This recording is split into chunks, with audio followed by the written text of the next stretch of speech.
અમરેલી જિલ્લાના સાવરકુંડલા તાલુકાના કરજાળા ગામે ધીરુભાઈ વર્ષોથી દેશી ગોળ બનાવે છે.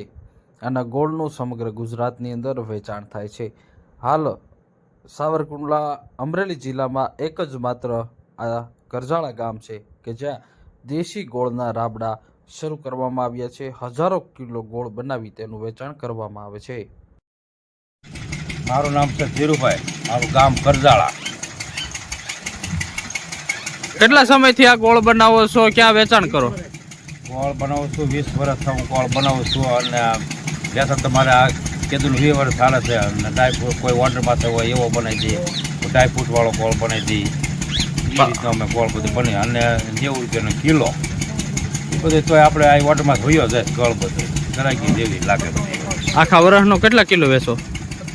આખા વર્ષ એમાં તો હજારો મણ ગળ ઉતરતો હોય ને, હજારો મણ ગળ તો કપી જાય ને બધું. ક્યાં વેચાણ કરો? આઈને બેઠા વયો જાય છે, ત્યાં અમારે લઈ ન જવું પડે કે અહીંથી જ લઈ જાય બધે? અહીંથી બધે લઈ જાય. મારું નામ નેમિશ દિનકરાય ઠાકર, મારું ગામ કરજાળા, તાલુકો સાવરકુંડલા, જિલ્લો અમરેલી. અમારા ગામની અંદર ધીરુભાઈ શિરોયાની વાડીએ વર્ષો છા પરંપરાગત હાલી આવે છે. અમારે દેશી ગોળ ઓર્ગોનિક દવા વગરનો બનાવે છે, તેમજ ડ્રાય ફ્રૂટ બનાવે છે. વર્ષો છા લોકો અહીંયા આવી અને સ્વાદ ગોળનો માણી રસ પીવે, લઈ જાય લોકો અને 12 મહિના સુધી ઓર્ગોનિક ગોળ એવો ને એવો રહેશે. અમરેલી જિલ્લાના સાવરકુંડલા તાલુકાનું આ કરજાળા ગામ છે અને આ કરજાળા ગામમાં બે ખેડૂતો વર્ષોથી ગોળ બનાવે છે અને તેનું વેચાણ સમગ્ર ગુજરાતમાં કરે છે. અમરેલી તેમજ સૌથી વધારે સુરત અને અમદાવાદ વડોદરા વિસ્તારમાં તેઓનો ગોળનો ખાનારો વર્ગ છે અને જેઓ એડવાન્સથી જ તેઓને ઓર્ડર આપે છે. સાથે જ પોતે ડ્રાયફ્રૂટ ગોળ પણ તૈયાર કરે છે. તે ઓર્ડર ઉપર ગોળ તૈયાર કરવામાં આવે છે.